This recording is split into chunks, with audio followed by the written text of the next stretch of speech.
Good morning.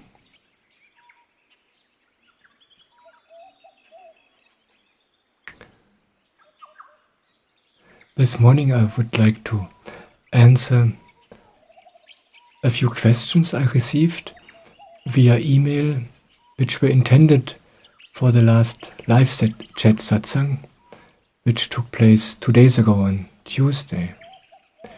But there were so many questions from the participants, from the people who participated live in that event, that there was no time to read the email questions. And that's when I decided to do this additional video and read and answer the questions. But before I start, I want to report a little experience I had this morning. In the live chat Satsang on Tuesday, I spoke about the meditation and how much I like it when I meditate very early in the morning.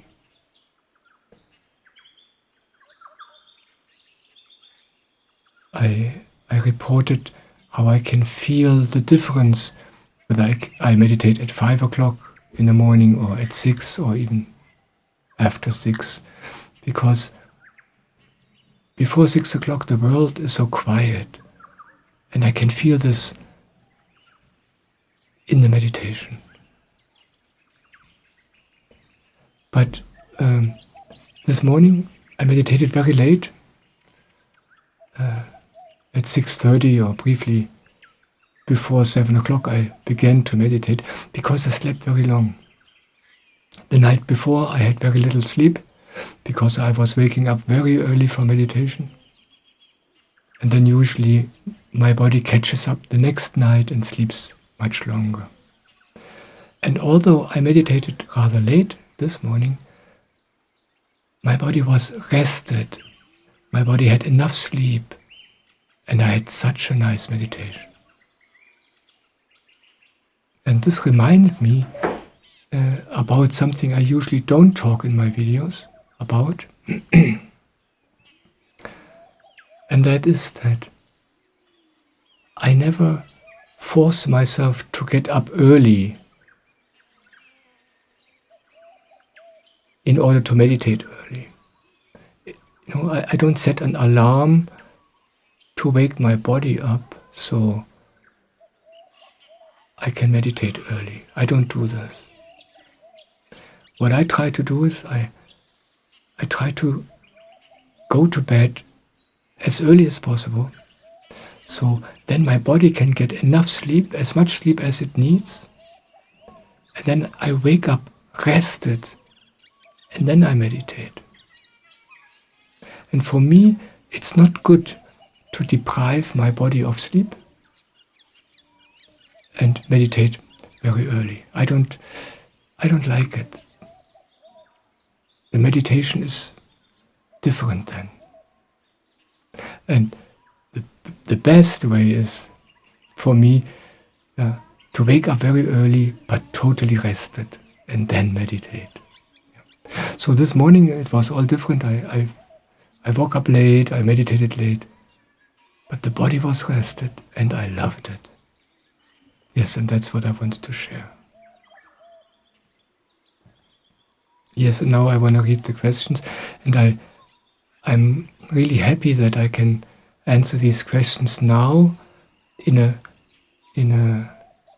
additional video, because the video I can make in English. Yeah. The live chat Satsang was in German language and it will have English subtitles prepared by me, so you can watch it anyway. But the email questions I can answer in a separate English video, so you can have an easier time listening to it. Yeah, I don't know why, but I'm a German, I'm a native German, but from the very beginning I had the clear impulse that I will do all of my videos in German and in English. I don't know why, but it was very clear, and I do this with every single video, First I record the German version, then I have a 5-minute break, and then I do the English version. And I really have so much joy with this. Who knows what it is good for? And if you listen to this, I'm so happy that you are here. Yeah. So now, let's start with the questions.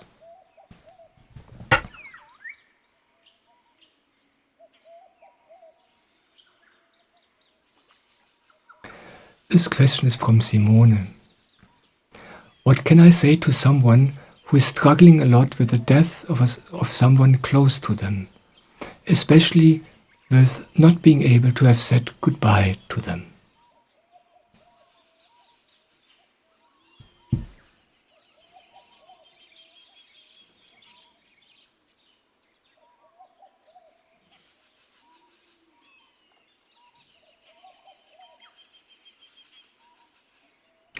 Thank you for this question.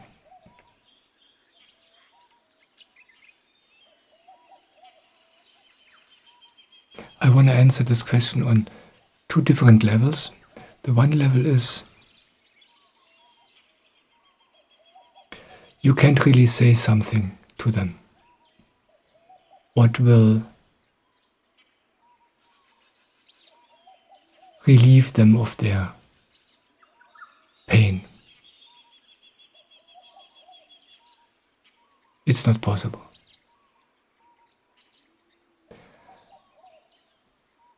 Words will not help.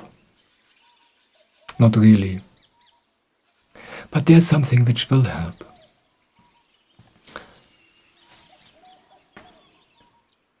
When you are in peace with your own feelings about the situation,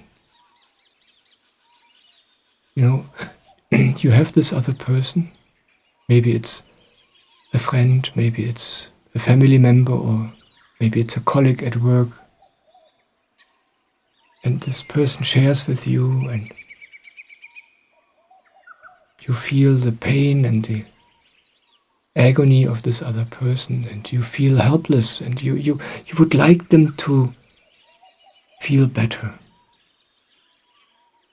And there are 2 things at play here. First of all, you feel helpless. Yeah, you want to help them, but you can't. And you feel their feelings when they share with you, and you don't really like these feelings either. Yeah, this pain. That's why we want to help them, And if you are in peace with your own feelings, with your helplessness, with this pain which you feel too, this peace, this transmits.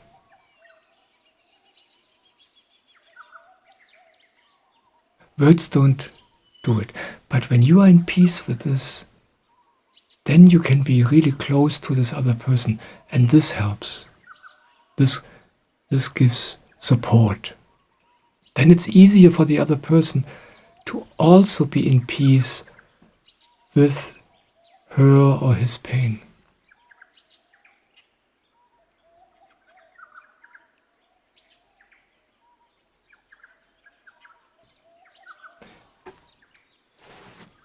And if it's a person who is close to you, it's not easy to see another person who you love in the suffering. Yeah, you really want to help. And if you're in peace with this, with your pain of seeing a loved one in pain, this also helps. Your peace, your willingness to accept, your willingness to be in this, in peace, willingly, this is a support. And what, of course we talk. Yeah. And you can say comforting words to the other person. You can be loving to them. You can talk to them. But what really helps is not your words. What really helps is your peace, your acceptance. This inner quality which cannot be put into words. But when you are with this other person, when you talk, or when you're just sitting there, that comes through. This will be the best support for this other person. And then it doesn't matter what you do. Maybe you tell them, how can I help you? Do you want to have a cup of tea? And then you prepare a cup of tea for them and bring it to them. And then you sit down with them and you talk.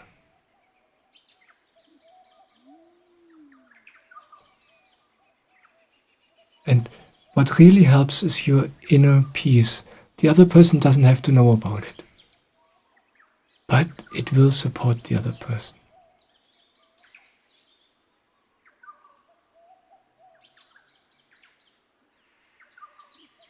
The second thing is, and this is something you cannot tell the other person, it doesn't really help. But I tell it to you and to whoever listens who is in a similar situation. Yeah? When you lost a person who is close to you, either to life or to death, and then there are things you regret. Why didn't I say goodbye? Why didn't I tell them more often I love you? Why was I angry with them? All these things. We human beings have the habit of questioning what we did in the past. And that is a terrible habit. It's a very unproductive habit.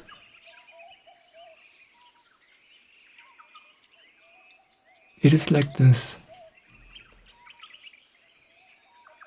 You live your life, and in each situation you do what you can. Without you knowing, you always give your best in a certain situation. And then later, a day later or a month later, when you look back at the situation, you forgot about how you felt in the situation. You forgot why you did the things the way you did them, why you didn't do the things you didn't do. It was just not possible for you. But when you remember later the situation, then it's easy to think, oh, I could have done it differently. Why didn't I do this? Why didn't I do that? But these thoughts which you have in retrospect, they are lies. When you're in the situation, you couldn't do it. Maybe you don't know why you couldn't do it. Maybe you don't even realize that you couldn't do it. But that's how it was.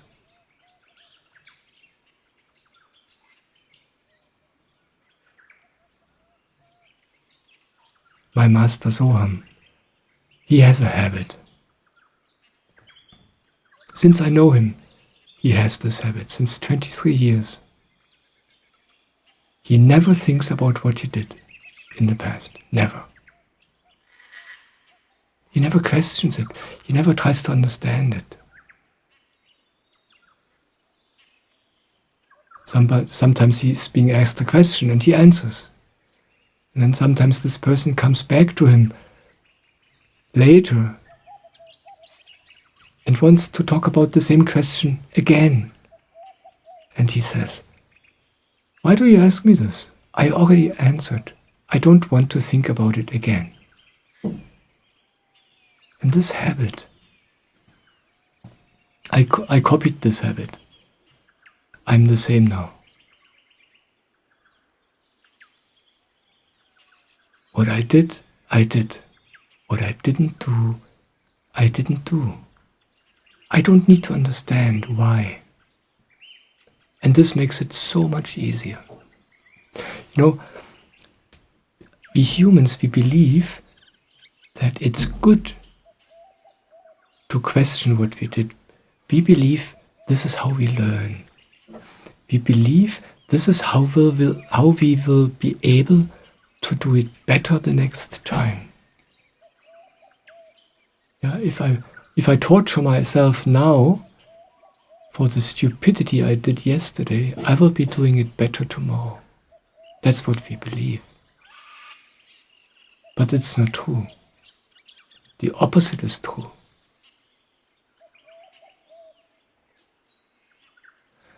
When I'm just in peace with what I did, no matter what it was, when I'm just in peace, I can change it anyway. With this peace, I'm more able to be here now. I will be more able to experience the next moment with open eyes, without my thoughts being in the way, without my judgments being in the way. And if I judge myself for what I did yesterday, and if I worry about how I will doing it the next time, I will not be able to be really attentive and hear with my awareness, with all of my senses tomorrow. I'm thinking, I'm worrying.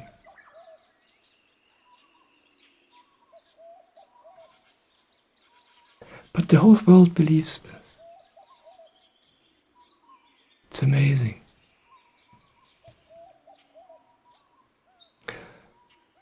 So, if you experience something like this, if you lost a person and you couldn't say goodbye, or you didn't say goodbye, and now you suffer from this, feel your feelings, make peace with your feelings, and don't think about what you did. Waste no time about this. None.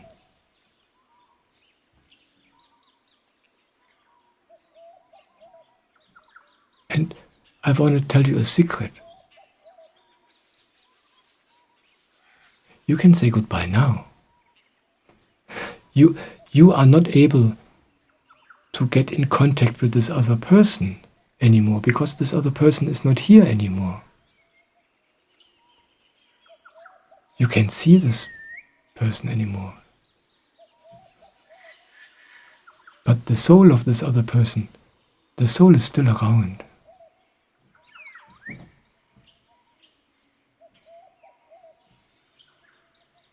And if you're close to yourself, yeah, maybe you are sad that you couldn't say goodbye because you love this person so much. If you just feel this love in you, yeah, if you don't think about what you did and what you didn't do, if you just are as close as possible to yourself and to this love, if you love this person inside,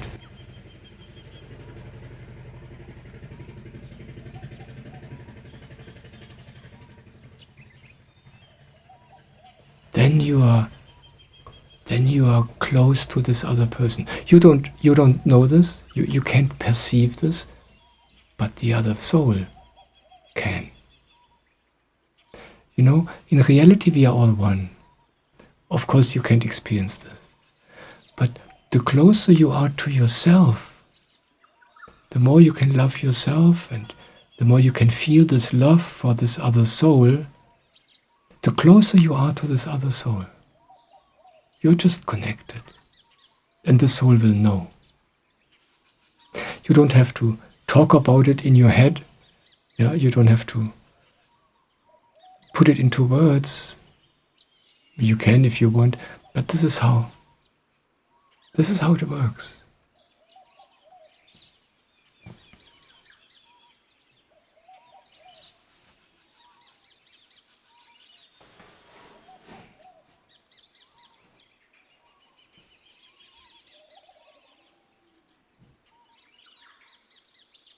Yeah, thank you for this question.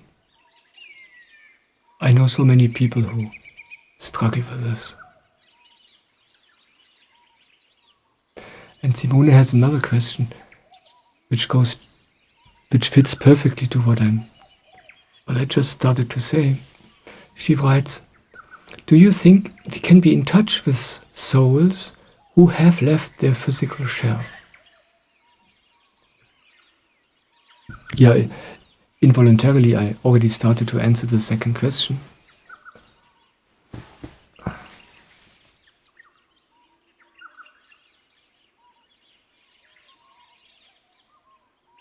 I want to tell you about something I experienced in my life.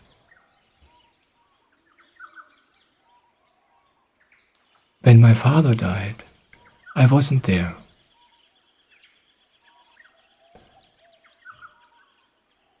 We had a hard time with each other. We didn't really have contact, but I loved him totally. I just loved him. But we didn't have an easy life together. And when he died, I knew that he was waiting for me.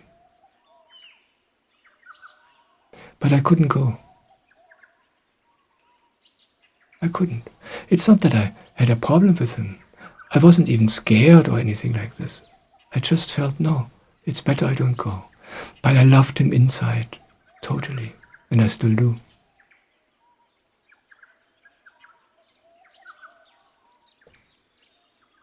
And now there are people who say, why didn't you come? I don't think about it.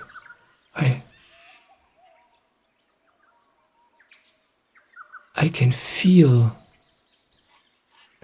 that my love, which I feel inside, that's the real connection to this being who was my father. If I would have gone there,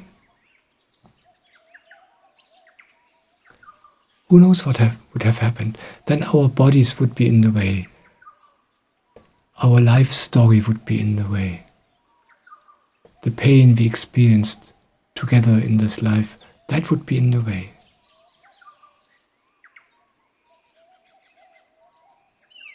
He might not have been able to hear me, to be close to me. But now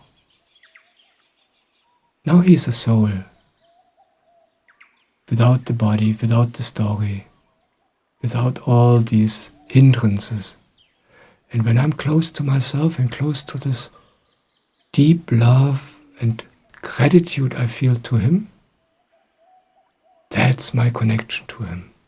That's how you get in touch with souls who are not in their physical body anymore. Through your own emotions. You don't have to talk, you don't have to speak to them in your mind. There are people who claim to be mediums to people who died. You can go to them and they connect you to them, and then you can talk to these deceased people through this medium. And of course you can do this if you like. Some people do rituals to connect to those souls. And you can do this if you like. You know, we are human beings. And for us human beings, it's often helpful when we can experience something with our senses, with our hands and ears and with our nose and with our what we say. It helps us to connect. Yeah, we can experience it. But it's not necessary for the soul you want to connect to. That soul is already connected to you. And the real connection is through your inside. And the closer you are to yourself, and the more you can feel these feelings which you have in connection with this other soul, the closer you are. That's how it works.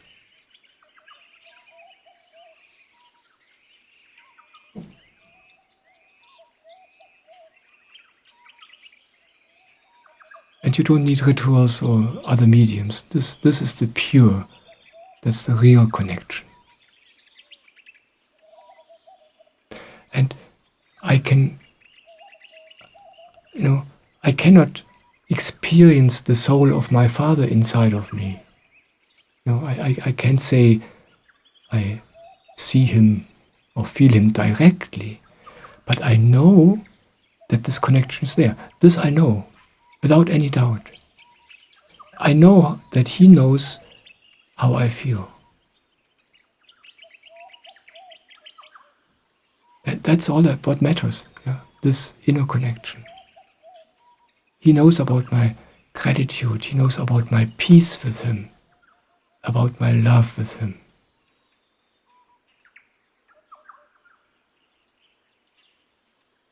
It's like this altar, this door to the other soul. This is your inside.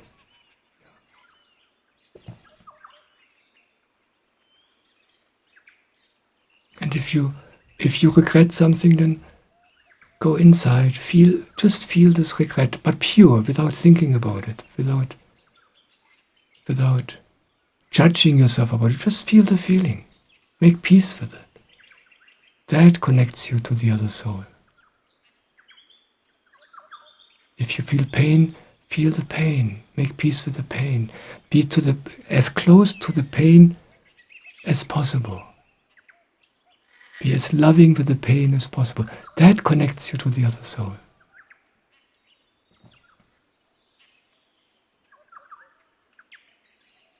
Thank you for this question.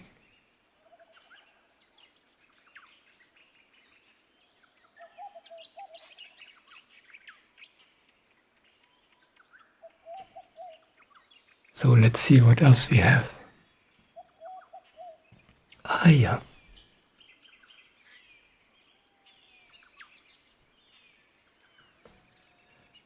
The next question is from Kurt. Jesus said, "In that day you will know that I'm in my Father, and you are in me, and I am in you." Can you tell me when that day is supposed to be? If it is coming for everyone, and if it has already happened for some?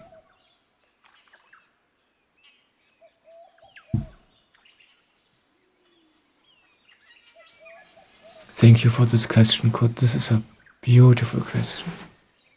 I love to talk about Jesus. I love to answer questions about Jesus, because Jesus had such a unique way to talk about human life. He talked about it so directly, so tangible, in such a human way.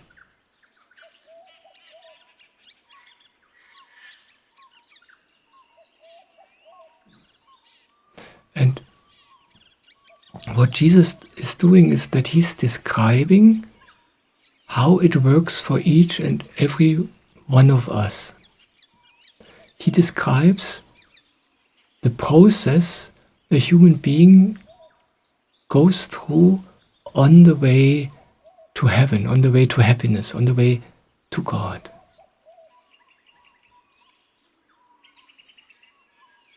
And we misunderstand him. The church completely misunderstood this. He wasn't talking about a specific date, and on that date, everybody who is worthy will go to heaven with him. A date in 100 years or anything like this. No, he was never talking about anything like this. He talked about you. He describes what you will experience, how it will be for you. So you know, so you are prepared. He said, there will be a time where you will see, I am in God. Jesus Jesus is speaking, and he's saying, you will see that I, Jesus, I'm in God. And he talks about the time where you find another human being, a master, a guru, whoever, yeah, doesn't matter how you call this person. And you will see, wow, this person, there is something about this person. This person is different. This person, it's like this person is not from this world. You will see, wow, this person is in God. You will experience God through this other person.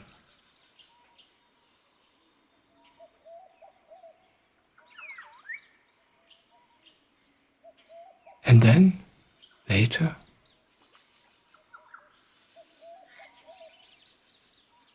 you will experience, it's like you have the disciples of Jesus, they just love Jesus and they will just dissolving in Jesus, in their love. They notice I'm in Him, I'm in Jesus, I'm in this medium of God which I love so much. And through this bridge, the ego of these disciples dissolve, through this love, through this surrender to their master, to the surrender to their guru.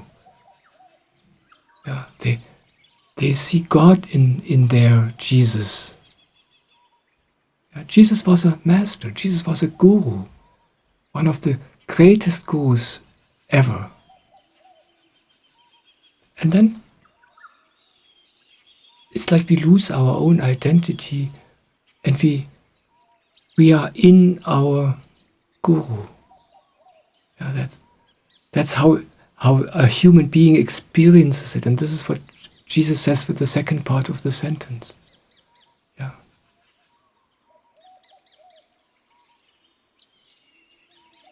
When he says, first he says, I am in God.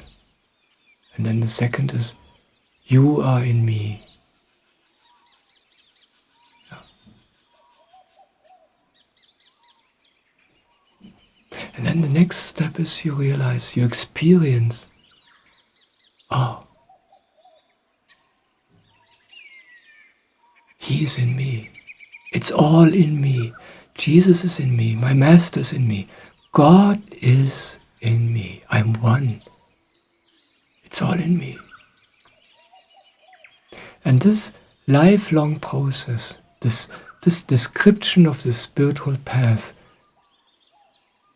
this is what Jesus gives us in this one sentence. He was a master of putting the essence into so few words. Now you ask, when will this day come? Well, I said it's not a day, it's a process. And the first part of the process, that's already happened to you. You already experienced this. You already feel, oh wow, there is someone who is different. You already recognize a guru. You already recognize a medium of God. And when you love this medium, or when you feel well there, when you feel drawn to this medium, when you spend time with this medium through whatever way, when you meditate, then you are in the second step. Yeah. More and more you are in him, or in her, if it's a female medium of God. And that's the step where you are in right now. And then this will slowly change into the third step, where you more and more realize it's not out there. Yes, this medium is God, I can feel it, I experience it since many years, but actually It's only in me. It's all in me.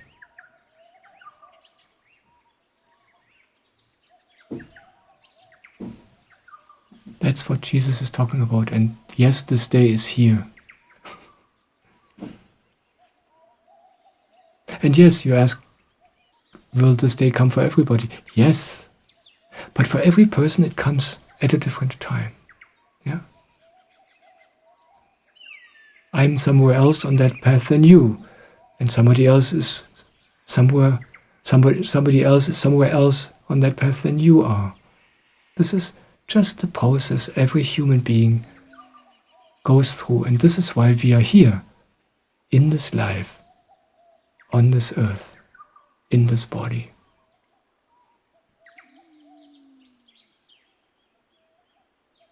So it's not a specific day you have to wait for. It's not something which will happen to all people at the same time if they were holy enough or good enough or anything, any nonsense like this. No. Jesus just tells you, this is what's happening with you. That's why you're here. Yeah. Isn't it beautiful? I love Jesus. Thank you for your question.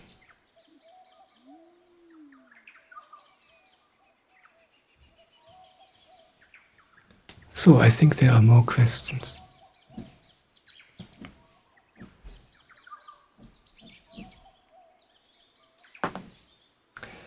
Somebody writes, could you please explain the difference between Samarpan meditation and a meditation that focuses on breathing?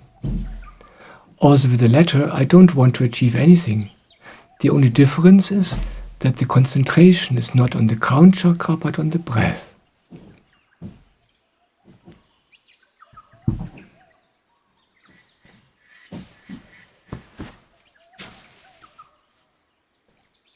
If you wonder what I'm doing here all the time when I move, I'm not sitting in a chair. I sit on a little table with my legs folded in a half lotus, and that's the way I love to sit. For me, this is very comfortable and very easy to sit. But sometimes I have to move my legs a little bit or change the position of my legs, and that's what you see.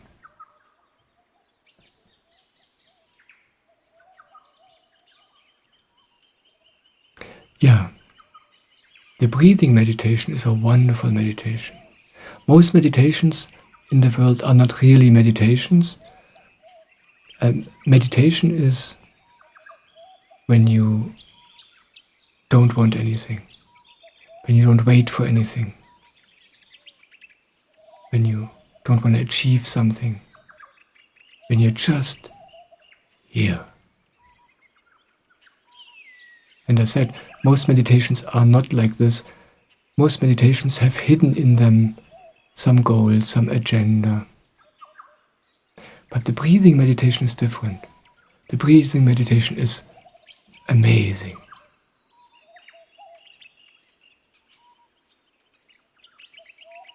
It brings you in a very short time, very deep into a quiet space inside of you, but that space somehow is not of you. It's different.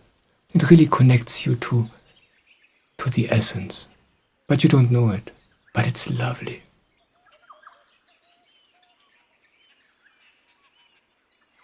And I did breathing meditation myself many years ago, and I loved it. The Samarpan meditation, however, is different.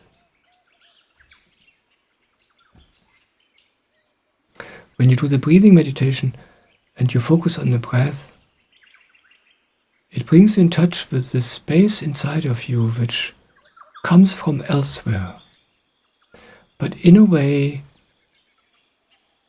you remain where you are. I have a hard time expressing this with words.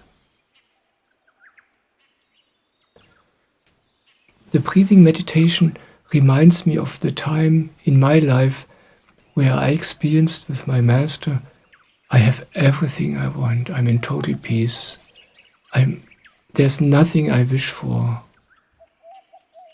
And yet,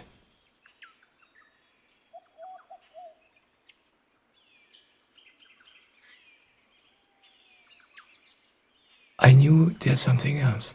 I didn't want anything else, but it reminds me of that time in my life where I was happy and complete and content.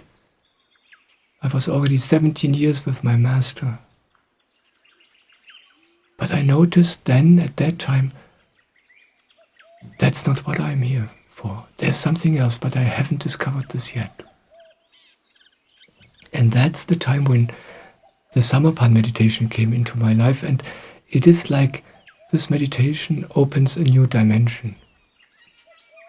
And the breathing meditation didn't give me access to this. The Samarpan meditation, you focus with your attention here on this highest spot of your head. That's what the Indians call the crown chakra. But you don't have to imagine any kind of esoteric chakra or anything. You are just at this spot of your body with your attention when you do the Samarpan meditation. And in a way, this is a magic spot.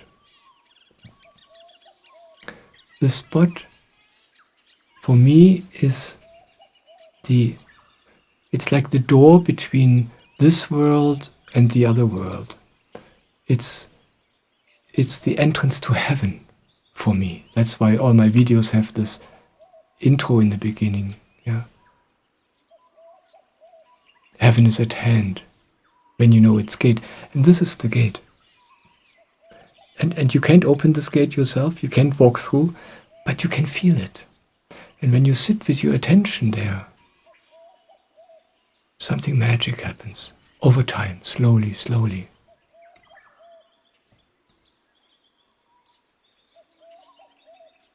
And the breathing meditation is lovely. You immediately feel the space and this peace. The Samarpan meditation is quite different. You focus on your crown chakra, and for this you have to leave all your thoughts. And when you do the Samarpan meditation, and when you focus with your attention on the crown chakra, it's often not pleasant at all. Quite the contrary, you notice how difficult it is to stay there with your attention. You feel incapable. You end up in thoughts again and again. And when you meditate this meditation for a few weeks or a few months, it's like you come closer to yourself and all the things about yourself that you don't like. Yeah, your attention becomes sharper and more awake, and the first things you discover is all the things you wanted to hide away all your life. So in a way, this meditation is not so pleasant and not so comforting in the beginning. The Samarpan meditation is like the groundwork for true heaven. Yeah. The breathing meditation is instantly beautiful, instantly, but limited. The Samarpan meditation is not instantly gratifying. It doesn't feel good all the time. But if you keep at it, it will change you and your life forever.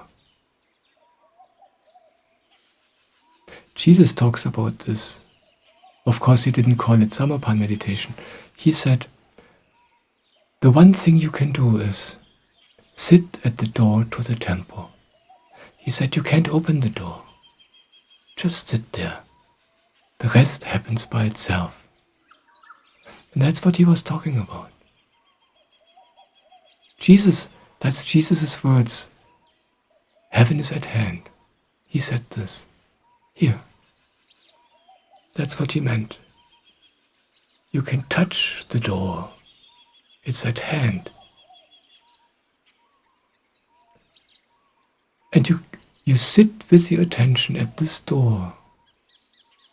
And This is the crown chakra up there, and when you have your attention there, it will, over the month, over the years, influence all the other chakras in your body. It will automatically cleanse all of your chakras.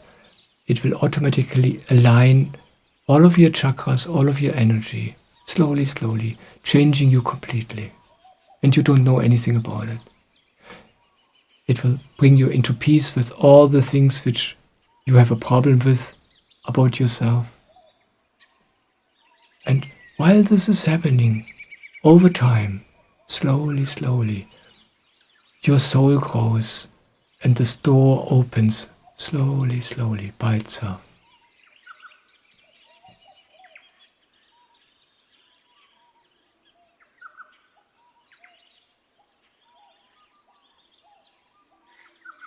Yeah, that's the difference between these two meditations. They have some things in common, but the Samarpan meditation is really a completely different thing. And you have to discover it for yourself. When you hear about it, how it's being done, it looks so simple and so innocent. And when you do the meditation, it doesn't feel special at all in the beginning. You have to have some patience, some endurance with it. But that's the way to heaven.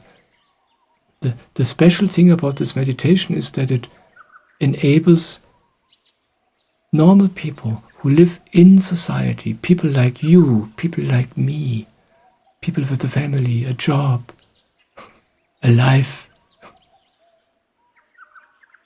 It enables us normal people to walk that path, to discover the door to heaven, and to discover heaven itself. While we are living in the body, while we are living in this normal life. And this is totally amazing. And in my experience, the breathing meditation doesn't bring you there. Now, 20, 25 years later, I can say the breathing meditation is limited. But the Samarpan meditation is not. That's the way, all the way to the end of this life, of this path we are on. Yeah. Thank you for this beautiful question.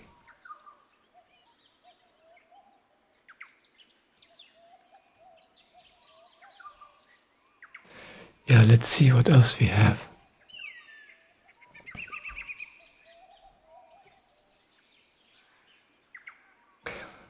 I'm very preoccupied with the material world right now.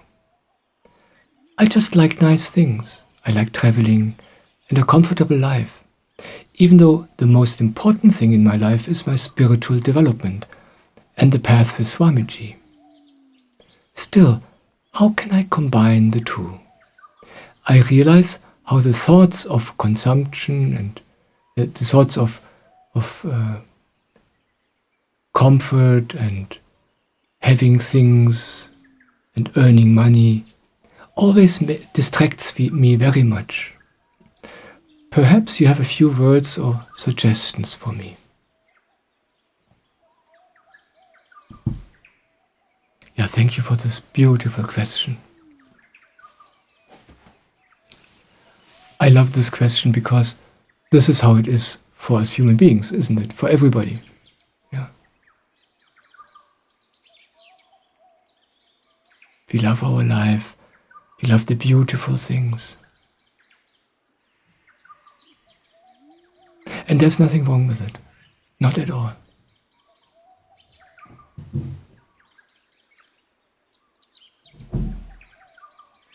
You ask, how can I combine the two things?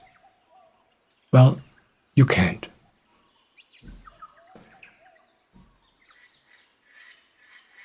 Jesus talks about this. Yeah, he explains how it works. Jesus was a person who was in life. He wasn't an ascetic. The Bible, the church doesn't really talk about these things because the people who wrote the texts which are in the Bible, they wanted to write about the uniqueness of Jesus, about his godliness, about this special quality. That's what they were focusing on. But Jesus was in love with life. He appreciated everything. Yet he was living in God. He was the Son of God, truly. And he tells us the secret.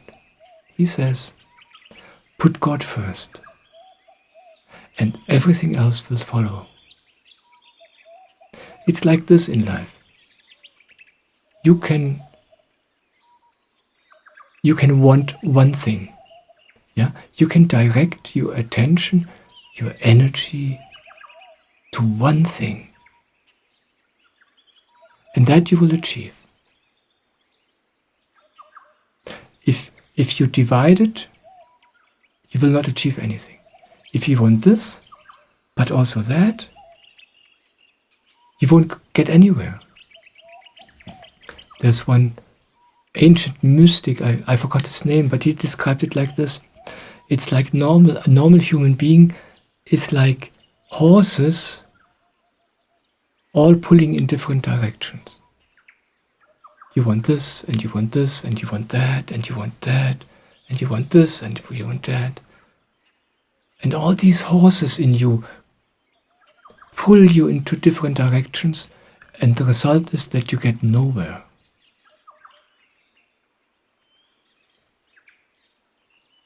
Only when all of your horses, all of your energy pulls into one single direction, then you will get anywhere.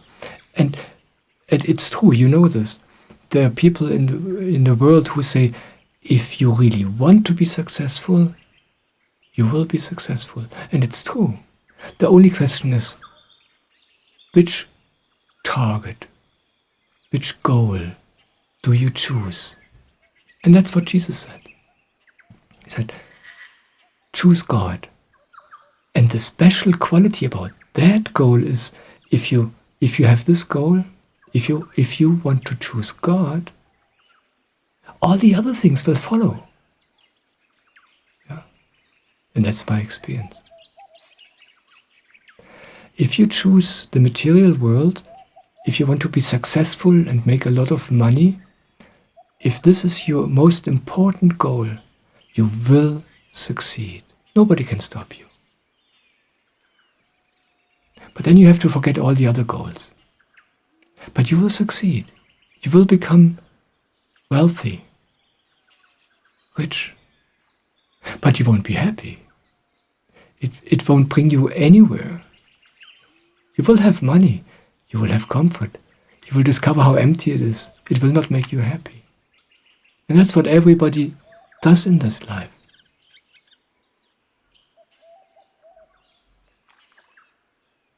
And the special quality about the only goal which really matters is when you have this goal and when you achieve this, all the rest follows.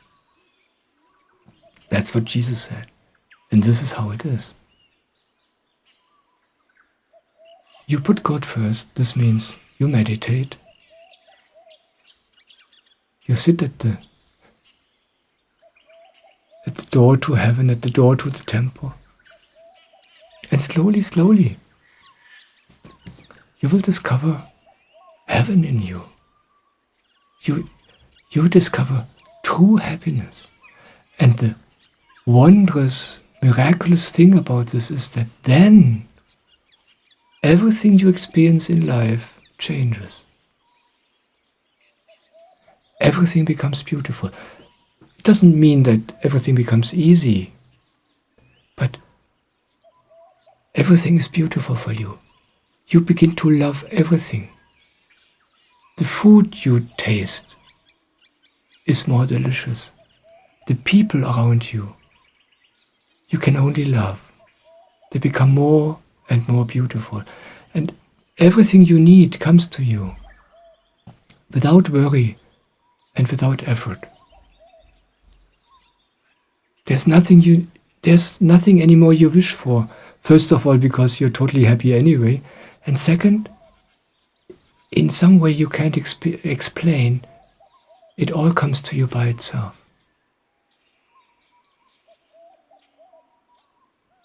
That's my personal experience.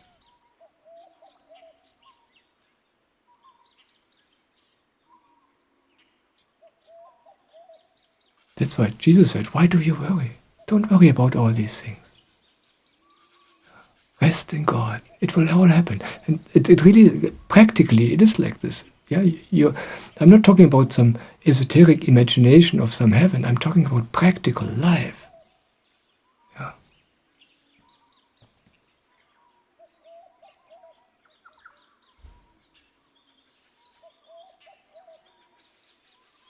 So it's your choice.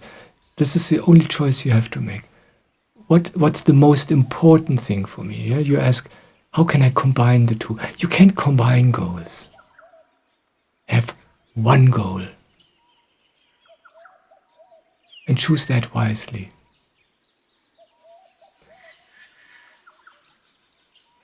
Thank you for your question. Thank you. I know this is the question of almost everybody. Thank you.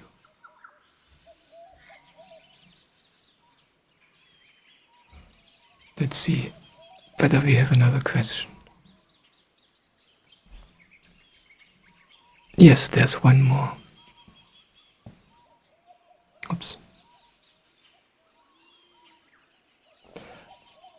Every now and then, during the day, I feel the crown chakra very physically. It's like it burns and pulls there at the top of my skull. It's a completely unknown sensation to me. I have a hard time describing it.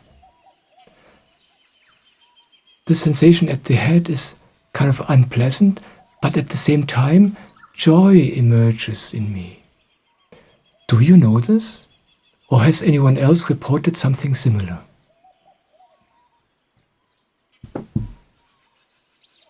Yes, I know this. Yes, many people report this.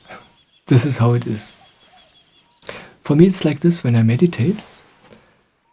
It takes about 15 or 20 minutes, and then when I became quiet and when my attention really settles on the crown chakra, I begin to have these sensations.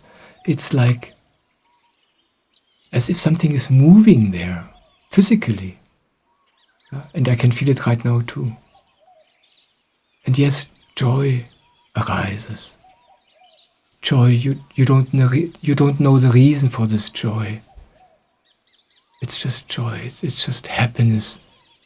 Happiness bubbling up in you. Yeah, that's how it is. That's the crown chakra being activated. That's this door opening a little bit. And that's all you need to do. Focus on that. Have your attention there. Rest there. Don't want anything. No goal. Just feel this. And for me it is the same way like you report. I don't experience this only during meditation. I experience this during the day often too. Whenever I have a moment during the day where I remember, I want to put my attention to the crown chakra, then I begin to feel this again. And when I make videos or answer questions like right now, I feel this very directly, very intensely.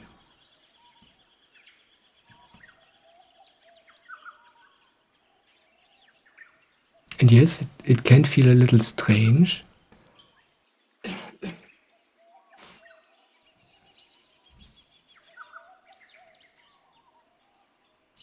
It doesn't feel unpleasant to me at all. My guess is that it feels unpleasant as long as this is something foreign to you, unfamiliar. And then the mind thinks, oh, what is this? I don't know this, yeah. this is strange, this is unpleasant. It's like children when they eat something they don't know. They don't like it. But you get used to it, and then it's just lovely. Yeah. Sometimes during the day I feel this tingling sensation at my crown chakra, and it's like God calling me, hey, give me your attention. And the beautiful thing is, I can do anything during the day.